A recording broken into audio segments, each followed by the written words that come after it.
All right. Hello, Paul Palango. This is episode 13 of Dispersing the Fog. I'm Adam Rodgers here with Paul Palango, as you can see there.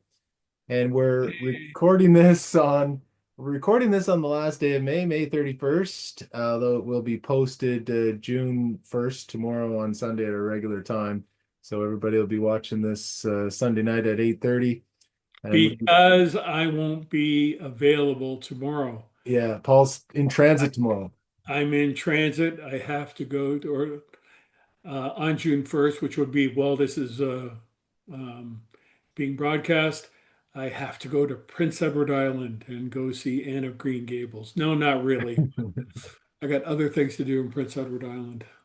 Yeah, man. Yeah, PEI. There are other things to do in PEI on PEI.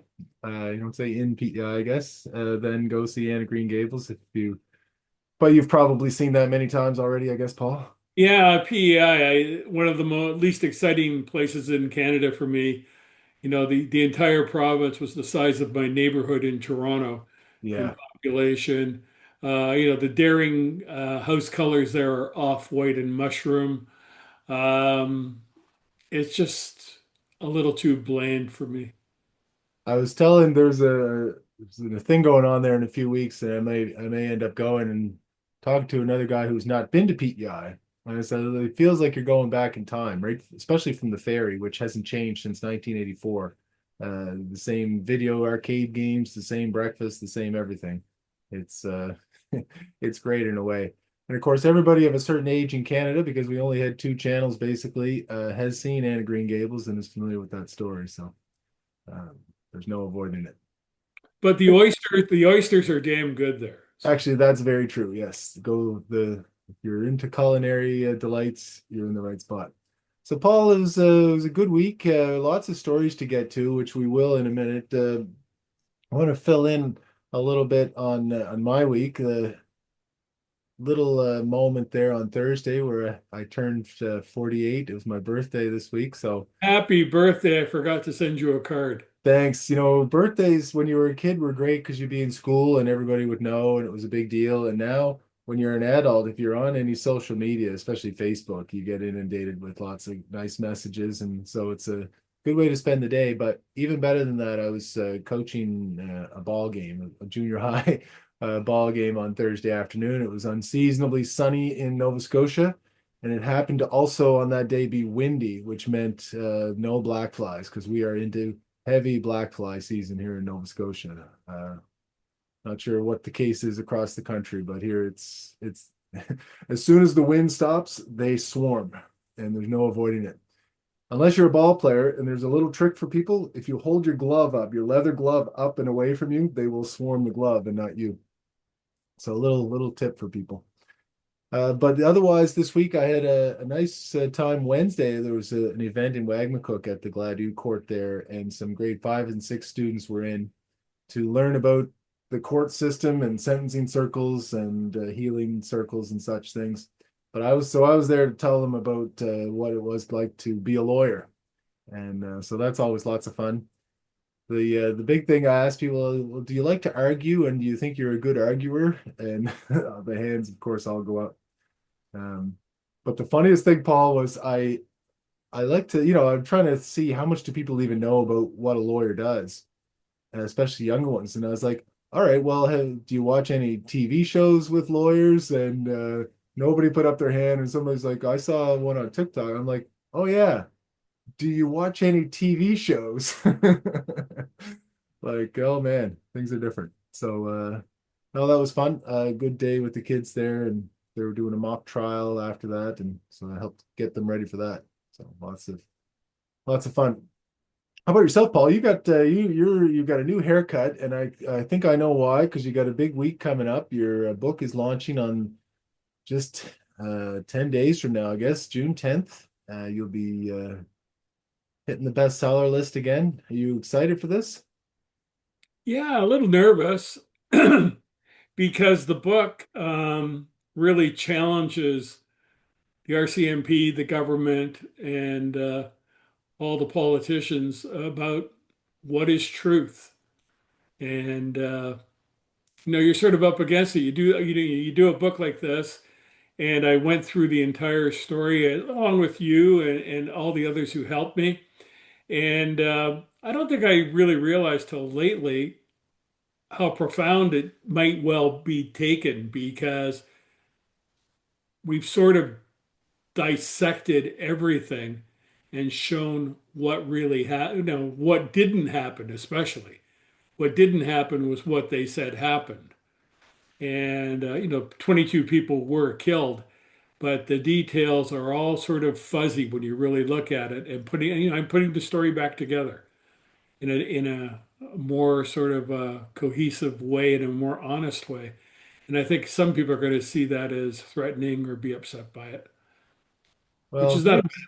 maybe so, Paul. But anyway, I mean, we'll get into this as the when the book is released and there's more on it. But one of the reasons I felt like the aftermath of the Mass Casualty Commission and the implementation committee and the recommendations not being implemented, one of the reasons I think that happened is that the public didn't accept really en masse what the conclusions were from the commission. They didn't accept the narrative, didn't have a lot of confidence that it was all accurate. And it was you, it was me, and others that were. It's like, but what about this? And we weren't getting very satisfactory answers. And so for you to put it together, I think I mean, it's a public service in a sense. Yeah, it's what about this is exactly what the subtitle could well have been, Yeah. because there are so many gaps in the story, the official story. And no, we'll get into it in more detail. I mean, next week, um, we're planning to do a sort of an introduction to the book where we're going to do some excerpts and comment on them, but it's certainly not going to be the detail that is in the book. And I think once people hear, read, or listen to it, we can have hopefully a call-in portion because I think we'll figure out that technology and get people involved in the story because there's a lot to talk about. Well, and people were so engrossed in it at the time, and they're not going to forget those kind of details. So when you come out with a new frame around some of these key portions of those 13 hours, I think it's going to be really engaging. So yes, that's what the plan is for next week, is to do some excerpts because Paul has recorded audio recording of the book as well. And so we have a few clips of that. And so we'll take some of these excerpts from the book, and then Paul and I will then sort of take off from there and have a discussion about what the excerpt means and the significance and all those things. So I think But that's a I good show. have a spoiler alert and bad news for you on, sort of a belated unbirthday present. Chad Jones was going through an advanced copy of it yesterday, and Chad, being the thorough guy he is, went through the index, pages and pages of the index, which I don't do. There's some kind of magical service that does the indexing of the book. Yeah. He found an error, your name. Oh, So you have multiple listings in the book, but you are in the book in the index, you are Andrew, Andrew Rodgers. Andrew Rodgers. Oh, funny. Um, so my editor is like, did a big yikes on that. How did that happen? And I expect there'll be republication of the book. Uh, Well, in and this second, give you all the more reason to put out a second edition or second publishing. I used to get. well, the thing is, your name is spelled right in the body of the story. You are Adam throughout the story. Where Andrew came from was like artificial intelligence or something like that. The same artificial intelligence that knocked off RFK Jr.'s report this week. Did you see that in the States? The big American health report, Make America Healthy Again report, and a bunch of AI. It was they did AI printing of it, and they got a bunch of references wrong, reports that didn't exist, and all this stuff. So AI is coming very soon to take over our lives, but it still doesn't perfect. Oh, now that you bring that up, I mean, the best AI story I saw this week, and there's a couple of them about the mistakes that it makes, the illogical, the fabrications, the hallucinations that it just makes things up. when it Yeah. doesn't know the answer. But the best story, and I don't know if you saw it or anyone saw it, was a fellow was threatening to unplug the AI unit and shut it down, and the AI unit threatened to go public with the fact that he was having an affair that his wife didn't know about. Oh my. Jeez. The AI was threatening him and blackmailing him to keep him online. Yeah. So Well, if that's not scary, why we shouldn't be more concerned and why our politicians should not be more concerned about what's going on with I don't know what you can do. If you can't shut it down, it's going to threaten you and bribe you. Who's well, in control here? This goes right back to Arnold Schwarzenegger and the Terminator. oh, big time. Yeah. It's like crazy hell in the 2001: A Space Odyssey. Well, we're going to be in a situation where we're not the smartest, most dominant, in a sense, species on the planet. And then what? I know I'm watching all this because in legal circles, this is becoming, anyway, it's as much of a relevant factor for people thinking about the future of law as any other industry, I think. Why not have written briefs on issues generated by AI and decisions generated by AI? And anyway, so that's all coming down the pipe, and lots of people are concerned about it. I mentioned it last week about the victim impact statement. I mean, so it'll be something to be managed because it's certainly on its way. Yeah, we got a bit sidetracked there because one of Yeah, the things I wanted to segue to was talking about the mass casualty in Nova yeah, Scotia. And the Mass Casualty Commission put out 130 recommendations back in March 30th, 2023. And there's an implementation committee furiously working behind the scenes to implement everything. But as you well know, not much is getting done. It's basically a shield for the government to not do anything and to protect itself and deflect questions away to this committee that has no power. Very good story published yesterday by Dean Beebe in his newsletter on Substack. And Beebe is a guy who, out of Ottawa, who had some Nova Scotia ties, who wrote a small book about the Nova Scotia massacres that he accepted at the time. He essentially accepted the official version of the story and did very little work, very slim book. I'm sort of not very kind to that book in my book, and you'll see why next week. But in the story he did yesterday, longer wait times, abandoned calls at RCMP emergency call centers. And it looks at 911 service across Canada and especially in Nova Scotia and how it's absolutely failing because of short staffing, um, a whole turn in the way people see 911.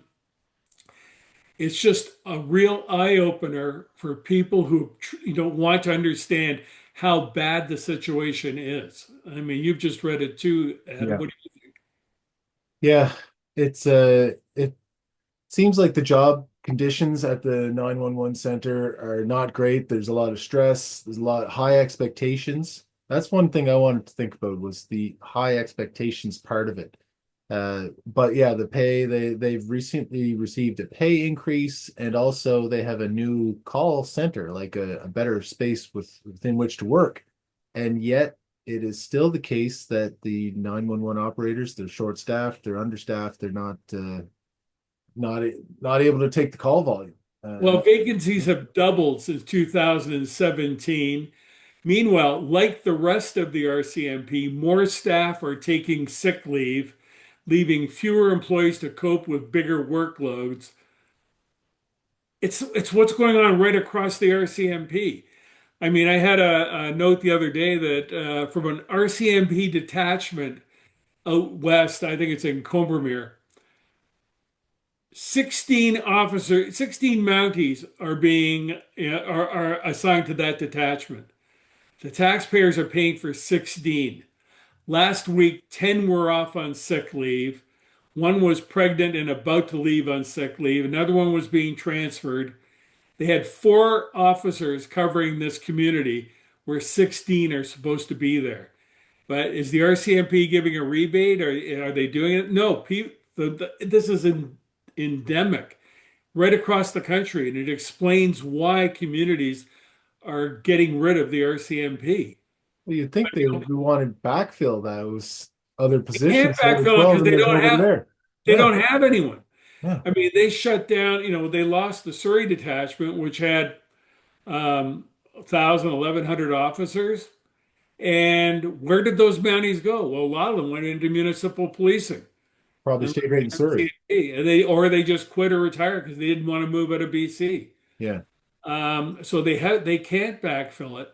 And then getting back to the operations center, I mean, one of the things you mentioned was the RCMP consolidated its operations centers into Dartmouth.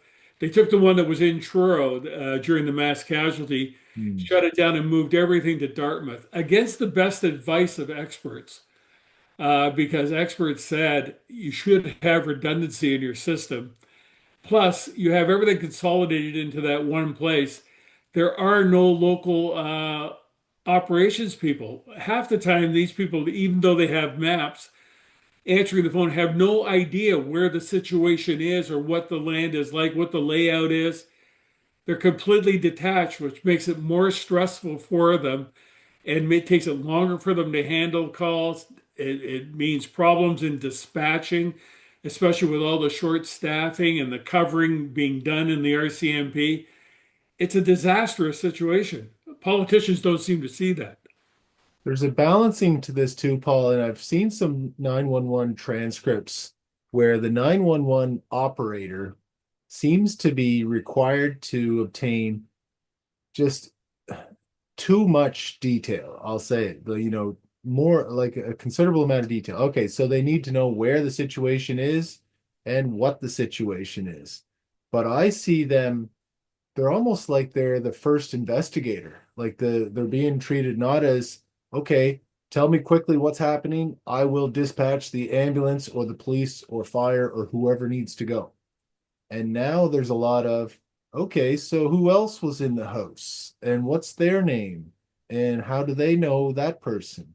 And, it's like, boy, they're getting into a bit of an interrogation. And then people on the other end who might be, they might be drinking, they might be doing some drugs, they might be doing something wrong or not be whatever, right?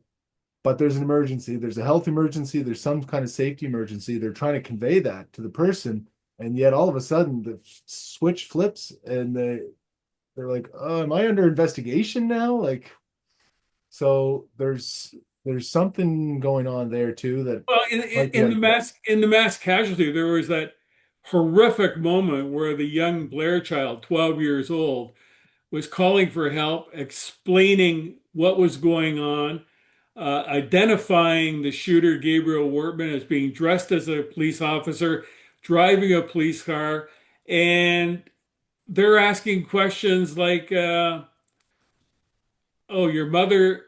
He set a fire on your mother's body. Oh, just a sec. I'm going to have to call the fire department now. Uh, Even then, they didn't send anyone to the house, or that's the official story. yeah, Like this kid was said, there's two kids outside. The guy never picked up on it. yeah. And five of the recommendations from the MCC in 2023 called for better technology and training at the communication centers. The recent evaluation suggests that they haven't done anything. Yeah. They there's no national oversight. There's no improved recruiting. There's no updated training. It's just more of the same. Um, and it's exactly what you'd expect from the RCMP if you've studied it as long as I have. And So they'll say, "Oh, no, no, no, we're going to do it. We yeah. promise we're going to do it." I can show you 40 years of the RCMP promising to do things and never doing it. So then we have, okay, so the major domestic violence intervention recommendations, those have not been implemented. There's been no change in the approach there. The contract policing, although there's, movements here and there, pockets across the country where there's been some pushback, there's been no leadership from the governments as to making changes at that level. no real changes in the way calls are taken, as we just discussed. Like, what what has happened? What has happened with this commission and the recommendations? No, nothing is really Yeah, happening. And I mean, you're talking about the erosion of RCMP detachments. I mean, we talked last week about Kelowna, their second largest yeah, detachment, now thinking about going to city police for the obvious reason. There's not enough Mounties. They're not doing what they say they do. There's no accountability. Hardesty and Rocky Mountain House, two large towns, are going the same way now again. They're going to they're looking seriously at getting rid of them. Um, it's going to happen, and I keep pounding away on this. Who in the Maritimes, what government in the Maritimes is not looking at this and planning for 2032 when the contract ends? I still don't see any movement, any consideration, any thought going into this. yeah. There doesn't seem to be anybody talking about it, and neither of the two opposition parties here in Nova Scotia, at least, are or have figured out a way to make it a political issue that resonates in any way. Well, because I, both yeah, all the political parties have been complicit in constructing this system, maintaining this system, and turning a blind eye to this system. yeah, All of they were all the NDP signed, were in power when the 20-year contract was signed. yeah. The Conservatives are in power now. The Liberals were in power when the mass casualty happened. None of them have done anything. Well, okay. So more to come on the mass casualty and the some of the untold stories or uh, untrue narratives that have been pushed and accepted by many. Okay, so Paul, we've got lots of stories to get to. Let's one that we've been covering has been the hockey trial, the sexual assault trial of hockey players in London, Ontario, which has not been putting the justice system in its finest light overall. We've had two juries that have been discharged, seemingly because the one of the lawyers couldn't control themselves, either talking to the jury outside of court or uh, snickering at the jurors when they were coming into court or laughing at something which the jurors mistook. Then we've had some witnesses, the Crown seeking to cross-examine their own witness, seemingly unprepared for the witness to have forgotten a few things over the course of a few years after also having been concussed. That's Brett Howden. This week, we saw a couple of things. One was the testimony of Carter Hart, who's the first of the five defendants to testify. Carter Hart talked about being very careful, and Hockey Canada wouldn't let them have phones at night. You had rules about having any girls in the room, very strict about that. Carter Hart was at that point getting ready to play for Team Canada in the World Championships, or he was being considered for that position. So he had a lot at stake. But his testimony, I think, it's consistent with his other teammates from that we've heard from and from the text message thread. I am having a hard time seeing where. Oh yeah, and the other thing that happened this week, evidentiary wise, the Crown was seeking to have some text messages from Brett Howden admitted into evidence, and the text messages related to Dylan Dubé slapping the girl on her butt. And the judge ruled that the text message was not reliable enough. It was sent, it wasn't sure, it wasn't clear that Howden even saw anything or if he heard it from somebody else or if he was just exaggerating it in the text anyway. So it wasn't considered evidence. The Crown said that was a key piece of evidence for the Crown when they were seeking to have it admitted. Now it hasn't. So that's undermining the Crown case even further. So, and then Paul, on top of it, I'm curious of your thoughts on this. The lead investigator, the initial lead investigator, testified and talked about how he wasn't, he didn't lay any charges. He didn't think charges were warranted back in 2018 when he first looked at this. What are you thinking of that? Well, as you know, whether you're a cop or a journalist doing the same job or a lawyer doing an investigation, you go in and look at all the available evidence at the time and try to put it in context. I've said from the beginning, this is not the straightforward case it appears to be, and that's obvious to a lot of people, but not to sort of people on the sort of, especially on the left, who say, well, this is a case of gang rape. This woman was forced into this. The question the cop would have in his mind, was she? Or did she start this out and at the end have regrets? Where's the line here? It's quite clear she wasn't dragged into the room and gang raped. Yeah. Am I right about that? Oh, absolutely. Yeah. So no, She there's no says evidence. herself that she went in there voluntarily She went in there voluntarily and she was having sex with one of the players. Um, Nothing wrong with that. No harm, no foul on either side. The allegation is that others came into the room and raped her and took advantage of her, took control of her. There's conflicting evidence about that. She did videos saying everything was fine. I'm okay with this. And if you look at Carter Hart's testimony, is he making it up, or is when he says, "I've never seen a woman so sexually aggressive as she was"? It made him nervous, I think he said. Yeah. That I think he participated for a few seconds in a sex act with her and then felt uncomfortable. Um, that's two sides of the story. She didn't immediately complain, only complained after her mother, I think, got involved. Yeah. Others got involved.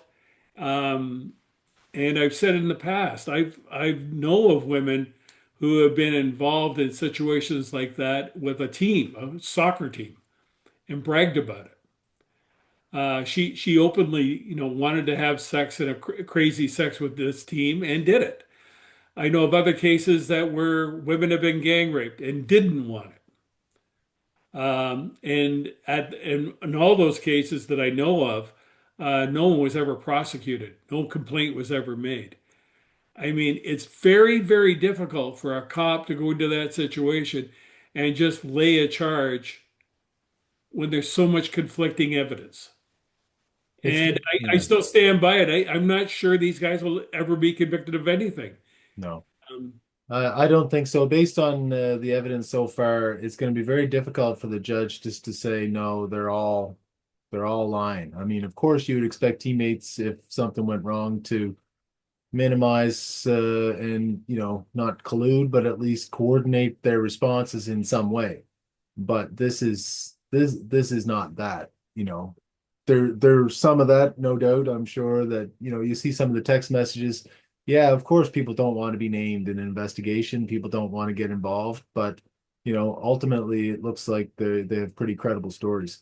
The other side of it is the woman that yes, your mother finds out you did something like this, and she's like, "Oh, okay, you were forced into it then. Please tell me that you didn't want to do this." Like so it's then that becomes a weird conversation between those two.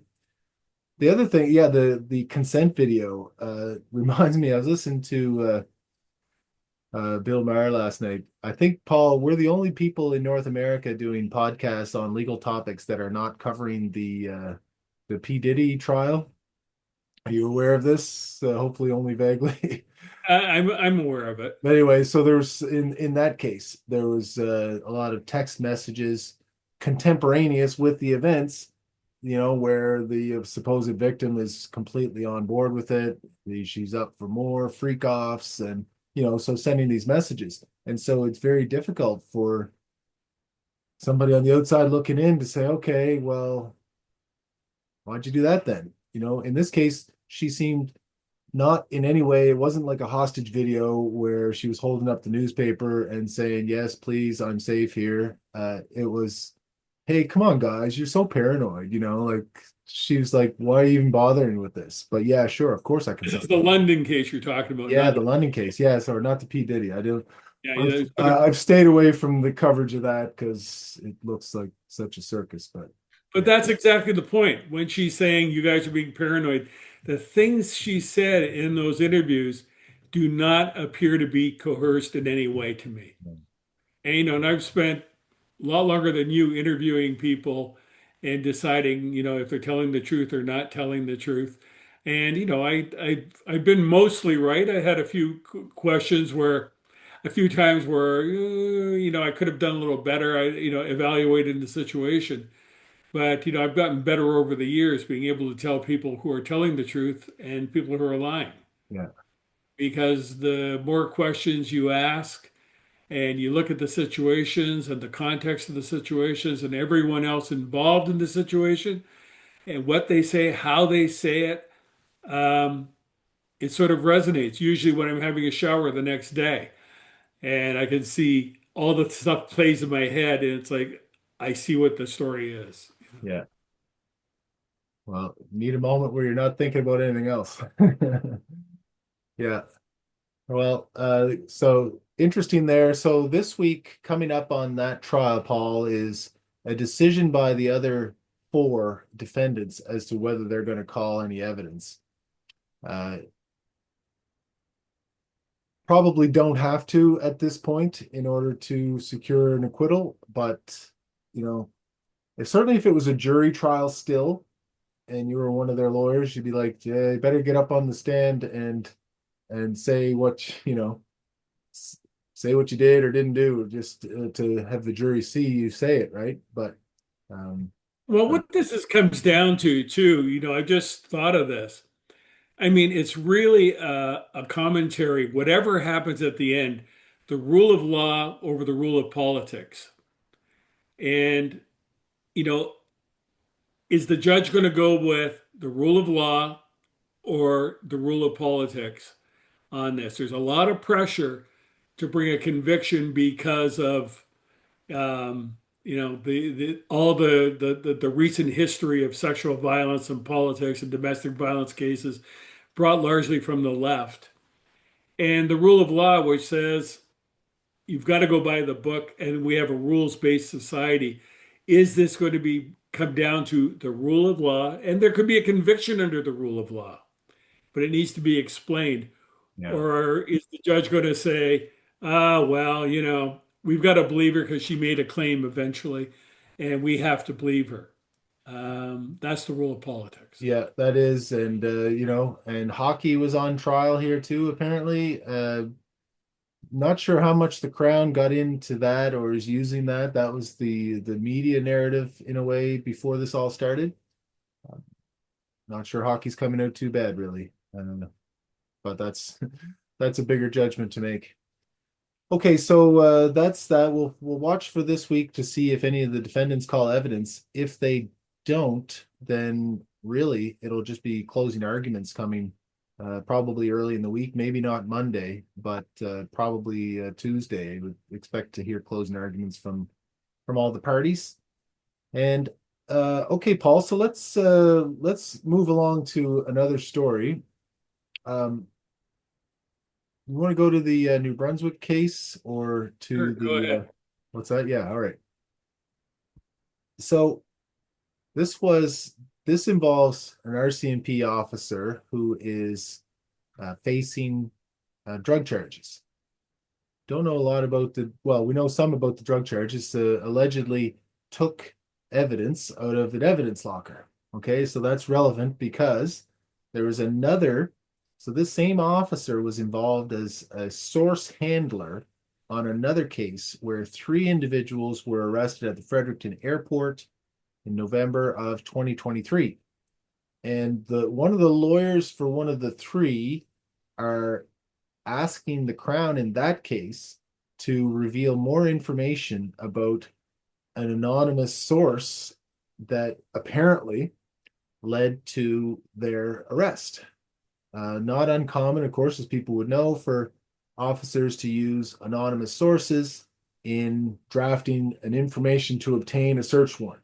So to get a search warrant, you send that information into a justice of the peace, you get granted, often based on confidential sources, vouched for by the police officers involved. Well, one of those confidential sources The secondary handler, and that's a key point too, was this Constable Christopher Sorensen, RCMP officer in New Brunswick, who's been charged himself with stealing drugs from the exhibit locker.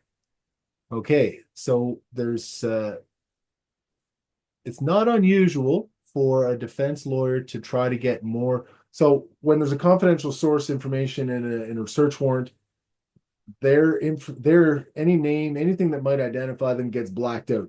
And then after all of that information is blacked out, the judge reviewing the information will say, okay, is there still enough here to justify the search warrant? And that's the usual application. Sometimes the defendant will say, well, I think we need more information.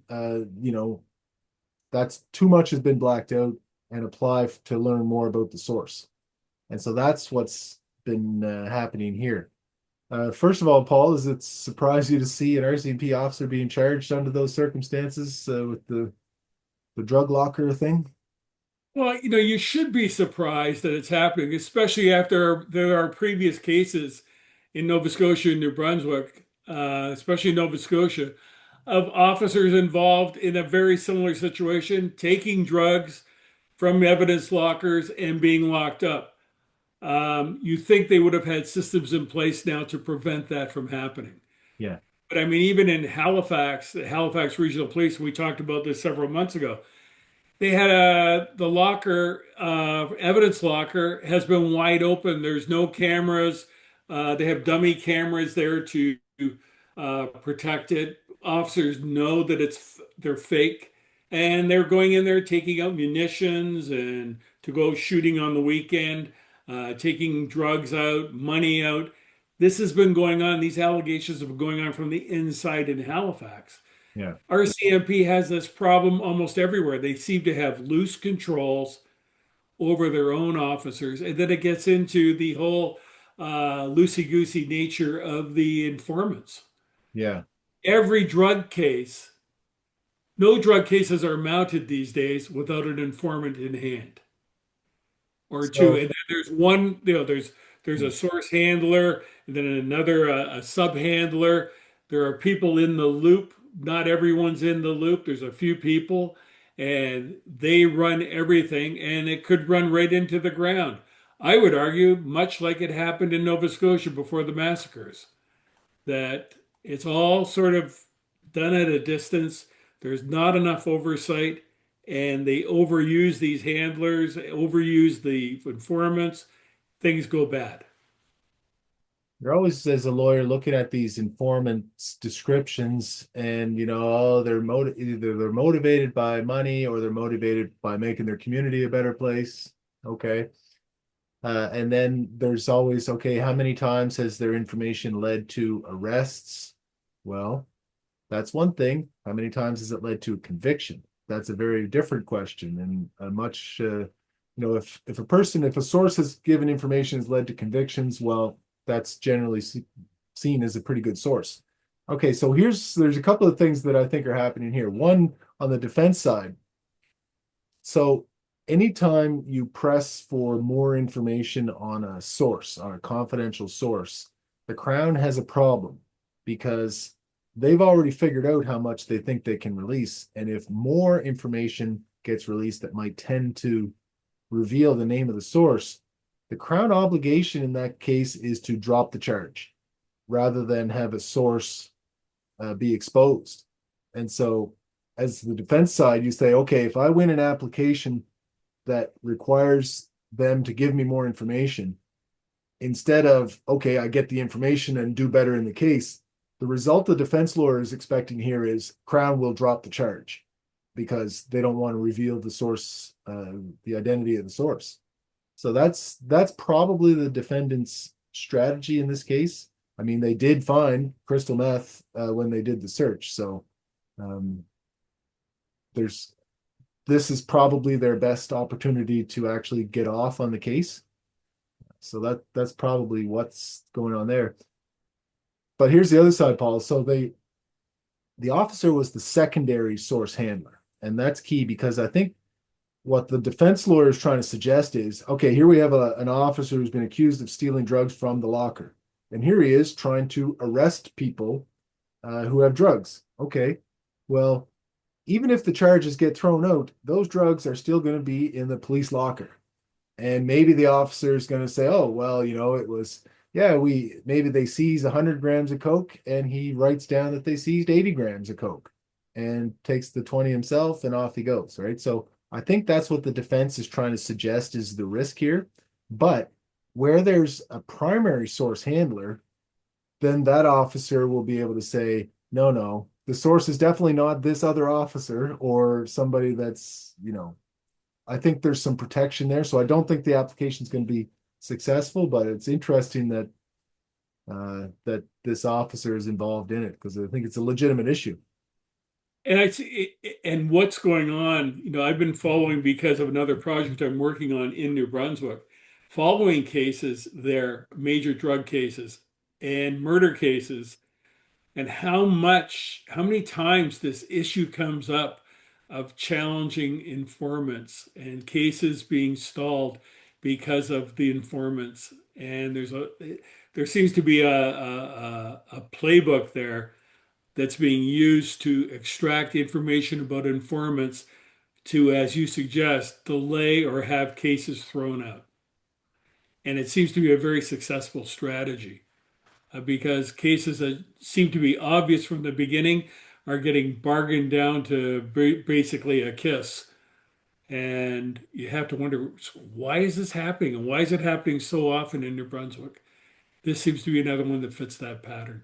I know I've spoken to police officers about this situation, right, where a charge gets withdrawn on a charter issue, on a search issue, or something, and their response often will be, "Yeah, okay, well, whatever. At least we got the drugs off the street. However much was seized." Yeah, all right. Well, I guess there's something to that. Uh, And then we get promoted, and yes, the bad guys get to put new guys in, then we start the game all over again. yeah, But the drugs are still on the street, you know. yeah. The infrastructure's in place. The people are still there on both sides. Anyway, it perpetuates I the. think it's like a symbiotic relationship between like the Hells Angels and the RCMP. I mean, they put some Hells Angels in jail for a couple of years. They get taken care of by the Hells Angels. They're treated as heroes. The big house crew, and they have fundraisers for them and their families. New guys come in, they start up. The Mounties change over their guys, put new guys in there. Everybody gets promoted basically. Yeah. Well, it's, it's quite a relationship there. Um, so we'll follow that. So the application is June 10th. Something else happening June 10th. I can't remember. Yeah. But it's it's a big day for us and for Christopher for Constable Sorensen and the lawyers on the other side. Yeah, we'll see. Hopefully that'll be covered by the New Brunswick media up there to see if there's any follow-up to that. All Well, right. if there is, I mean, the person to watch, if you're interested in anything in New Brunswick, is the Fredericton Independent. It costs $9 a month. And Don McPherson does a hell of a job just covering all of these things. That's where this story came from. And he's doing yeoman work there, doing what the local establishment newspapers don't do. And I think he deserves some support. Well, always good to mention the local media when we get a chance, or any media, I guess, for people to support just to keep it going there. Although, Hey, that sort of segues nicely into the other story we're looking at about podcasts. yeah, yeah, we're the most trusted news source out there. Rightly so. Yeah, the survey, where'd that survey appear? Did you have it?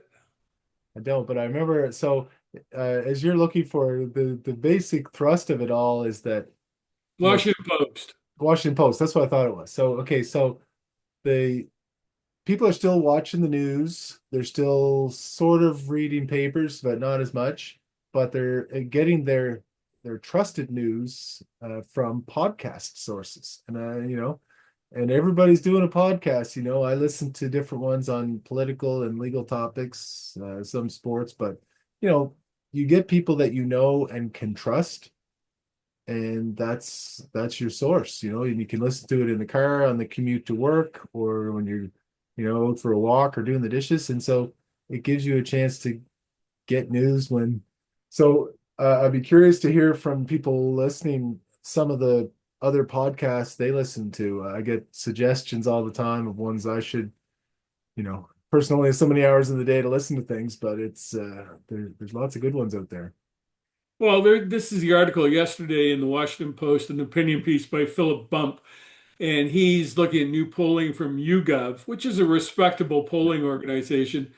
It reinforces the distrust in traditional media, but how people still are following the media. But more than half of the people in the study are getting their news from family, friends, and social media, and not from conventional news sources. And the statistics show that newspapers, for example, which are the engine of information, are down to about 18 to 20% of the total population get information from newspapers. And it's going downward, whereas the arrows for podcasts are like 23% going upwards.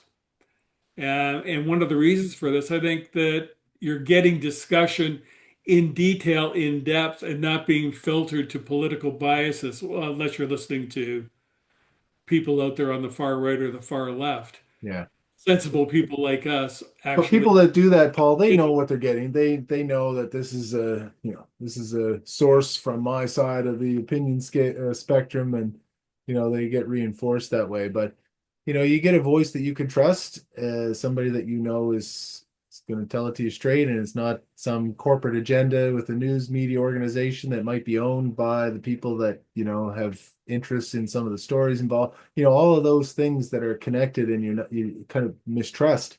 Well, if someone like us, I mean, we don't have any other agenda or certain trusted voices out there. But Why wouldn't it be? the article by Philip Bump is interesting because what he says is it's not the trust doesn't mean it's positive.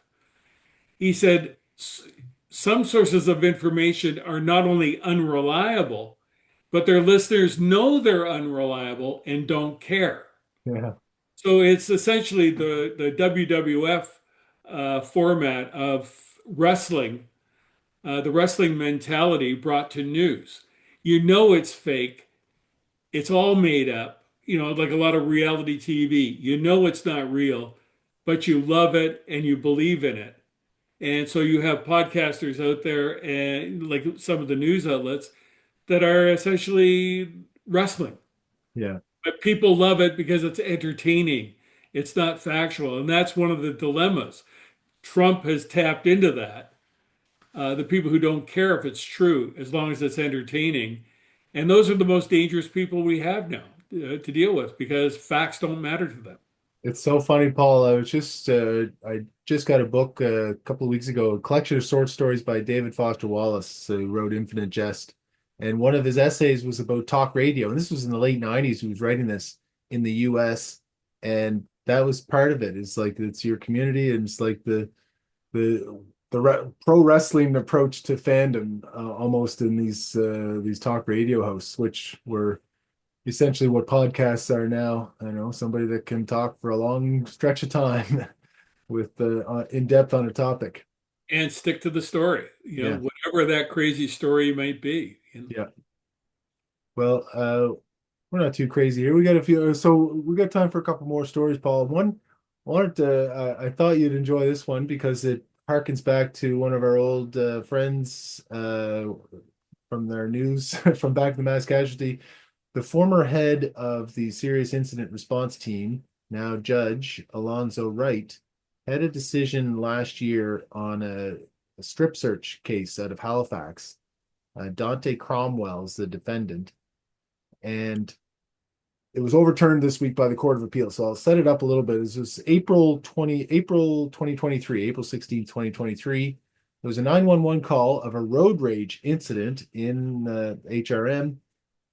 And the 911 call said that the individual was pointing a handgun, which turned out they quickly found Mr. Cromwell, arrested him, found a loaded 9mm handgun in his car and arrested him. And then, so as he was still sort of, before going back to the station on scene, the officers let him speak to his mother through the window of the police car. And the officer noticed that Mr. Cromwell was watching him, the officer, and seemed to be sort of adjusting his movements based on where the officer was looking, and seemed to be adjusting in the seat. So they suspected that he was hiding drugs on him. So they get back to the police station and conduct a strip search. Now, Judge Wright identified in his decision some what he described as serious problems with the strip search. There were four officers present, so not the minimum number. Mr. Cromwell was fully naked. Normally, a strip search, you do it sort of in sections. The door was open in the room where they were doing it, so anybody walking by might have seen Mr. Cromwell exposed as he was. The officers didn't make many records of it, and when they figured out that it wasn't just on him, but in him, they offered Mr. Cromwell the opportunity to extract the package himself. He refused, and so the officers did not call in a medical professional to conduct the extraction, such as it was. Okay, so Judge Wright took that situation and case and issued a judicial stay over not just the drug charges, but also the weapons charge. Court of Appeal said that was not the right decision. Yes, to the drug charges, that was an improper strip search for the reasons I just said, but there was no reason whatsoever to issue a stay over the weapons charges as well. So, unusual situation, I guess, in some ways, but anyway, a fellow, he'll be off the street for a while. Loaded handgun, he'll certainly be looking at years upon sentencing. Well, I don't know where to go here without getting myself in jail Yeah, it's because well, this is it. I mean, when Alonzo justice, Wright, yeah, Alonzo Wright was after Felix Cacchione was left being the head of CERT, the Serious Incident Response Team, the police watchdog, or as some would call lapdog in Nova Scotia. After Cacchione left and they had an interim person there for a while, Alonzo Wright was appointed with much fanfare as the first black lawyer who was put in charge of the police and police oversight. He lasted a few months, didn't do very much while he was there, and then he was elevated to the judgeship and became a judge. And I don't know, it doesn't surprise me. yeah. The initial decision, I mean, the bad job by the Halifax police on the strip search. You can do that if the person's obviously hiding something, and he was. He had 25 grams of cocaine on him. So the strip search did yield results, but there's pretty clear guidance from the courts as to how police are supposed to do these things you have to be respectful throughout. And Judge Wright certainly didn't appreciate that it was a black man that was being searched and all white officers there. So all of that led, I think, an overreach though on the decision and recognized by the Court of Appeal. Justices Beaton, Farrar, and Gogan on the decision, unanimous decision from the Court of Appeal. So it's supposed to go back to court now to make some determinations on that. But anyway, he's so no reason to have excluded the handgun evidence or to put a global stay over the entire case. So we'll see what happens with that, what the Crown Prosecution Office will want to do with that now going And forward. we've talked about it so many times. I mean, we have judges who feel it's important to put criminals back on the street, um, and sort of bend due process to the furthest limits rather than making reasonable decisions, you know? Yeah. Seemed It's like like a pretty obvious throw the decision. baby out with the bathwater and put this person back on the street because there was one part of this was not right. Yeah. One screw up. Guess screw ups happen. But the bad guys got to be treated like bad guys. This guy was no innocent, and he deserved to be locked up. Yeah, it seemed like a case where I read just Judge Wright's decision where he kind of wrote himself into a corner a little bit, like, well, this was such an egregious breach and all these things. Well, once you elevate it to that extent, then you have to put a stay over everything, even a serious gun charge. That was the way he wrote it. Instead, I think he just should have started with the very common sense, like, okay, well, I guess throw out the drug charge then. You got him on that road rage handgun pointed at another vehicle thing, though, right? Yes. Okay, good. But anyway, so some sanity's been restored by the Court of Appeal. Um, okay, so Paul, looking at the clock here, we've got maybe another 5 minutes or so. Uh, there was a few other stories. Oh, by the way, I wanted to mention something. We're getting some good viewership numbers, but I'm also getting I'm getting inundated now with guest requests. People want to be guests on our podcast. And if I showed you a list of the names of these people, you would not have heard of any one of them. I probably received like 50 of these emails in the last few weeks. It looks like US attorneys, US lawyers are like getting agents to like send around spam emails or something to anybody that has a legal themed podcast. Like, hey, we suggest a guest for you. It's this lawyer who's, big into wills and estates or big into whatever, something else that we have no interest in. So anyway, maybe we'll get do 10 of them at once or something and just see if any of them have something to say. But Well, I can think of some guests we should have, and once we get through next week and the next couple of weeks, it'd be good to bring some people in who know about what we're talking about. yeah, I agree. And it's so easy to do with the Zoom feature and all that stuff. So we'll definitely be looking at some more guests. Uh, Paul, I'm trying to think of, there was a few other stories that you sent along, and one was this case out of BC, about a land claim and the potential for non-Indigenous individuals not to be able to go in the land. Uh, have you read through that one much, or where do you want to go? Well, I don't know where that fits here. I wanted to bring it to your attention Yeah, that what was it, a couple of days a week that non-Indigenous people were not going to be allowed to go into these parks yeah. because of disputed land claim settlements that have not been settled. I mean, this is sort of getting completely, um, in my opinion, I know you do a lot of work with Indigenous people and indigenous. I don't know if you're involved in land claims or whatever, but it just, I think it's got a little out of hand. It's gotten it has in this case. So there's lots of land claim issues and there's legitimacy in some ways to them, but what it is would be like jurisdictional. It's like the province versus the federal government versus municipal governments, right? Like who's in charge of certain things. If there's a land claim in some, degree of devolving of powers, it'll be like, okay, well, you look after the school and the community and some social services and those kinds of things. And maybe within the band area, you'd have some say or some authority over who has which properties and how that kind of stuff works. But uh, this seems to be going beyond that. The land claim, I wanted to bring up the land claim because we had the king in town, and the king in the speech from the throne, which of course is mostly written by the Canadian government. The king, King Charles III, opened up his speech with a land acknowledgement.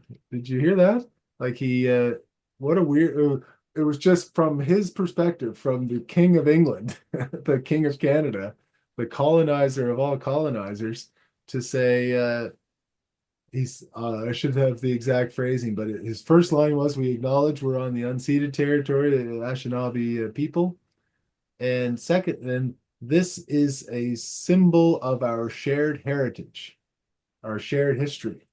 That was how he put it. I was like, well, that's an interesting spin on things for the king to say, okay, we acknowledge that you didn't cede this land. now what? What does And that mean I about see the history? king. I miss that. Yeah. I'm Uh, sorry. I hardly even knew there was a king. well, I'll tell you, I know a lot of I things happen to about be a the lot of car. things, but I don't follow king stuff. You're not a royal watcher. No, no. That's what amazes. All right, so this is the stuff that amazes me sometimes. Like there's so many like reporters, and that's all they're doing. Like they're covering the royal beat, and they know everything about these things.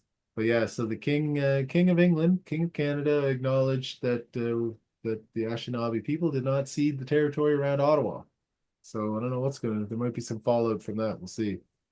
I once the closest that this is sort of an aside, but I once covered as a journalist a royal tour out west during the Commonwealth Games. I guess it was like 1978, 79, whatever it was, and traveled all over with the Queen, and was even in a social setting with Prince Philip, standing in a group. And all I remember about all of it was the British reporters, the Fleet Street reporters, all sort of gathered together going, so what's the story going to be today? What are we going to say today? Oh, okay, it's her dress. We're going to talk about the Queen's dress.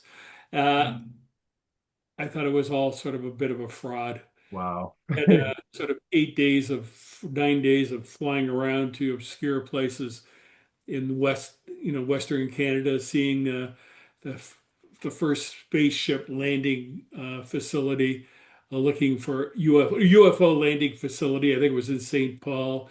The giant Easter egg in whatever that place is, Bakerville, east of east of Edmonton. Yeah. At a cold lake in August, and it was snowing.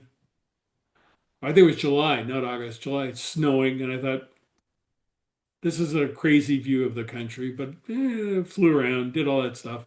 But Yeah. I never really got sucked into the king queen world. I hear it all the time because every case is the king versus whoever, right? Or someone versus the king.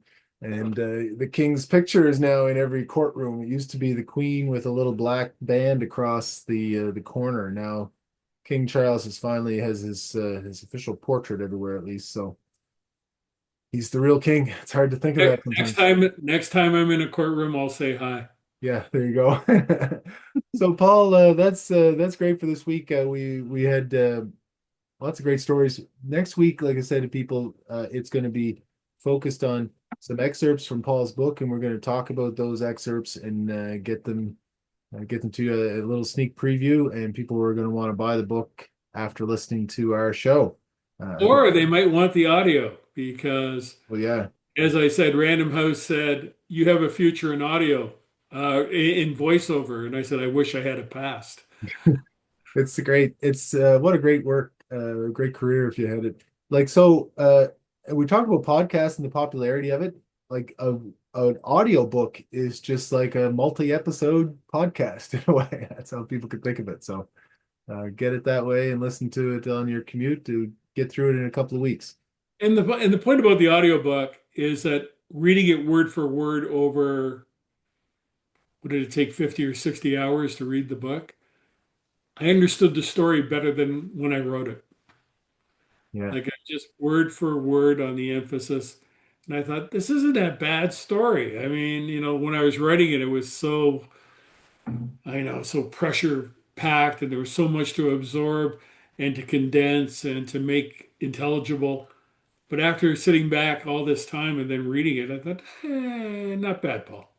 that's good, Paul. Like my old one of my favorite authors, Kurt Vonnegut, used to say, a person should always, get a chance every once in a while to look behind them and say, "Yeah, I did that. That was pretty good."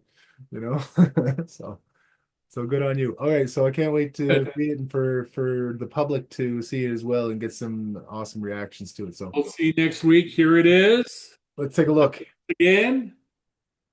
Anatomy of a cover-up: the truth about the And RCMP. and last but not least, there you are, Andrew Rodgers. Oh my God, I used to get my I have an uncle Alan, so my grandmother used to call me Alan all the time. But first time for Andrew. Anyway, nice Nice knowing you today, Andrew. Next week you're going to be Adam. Awesome. Okay. Thanks, everybody. Thanks for listening. Thanks for watching, and we'll see you next time.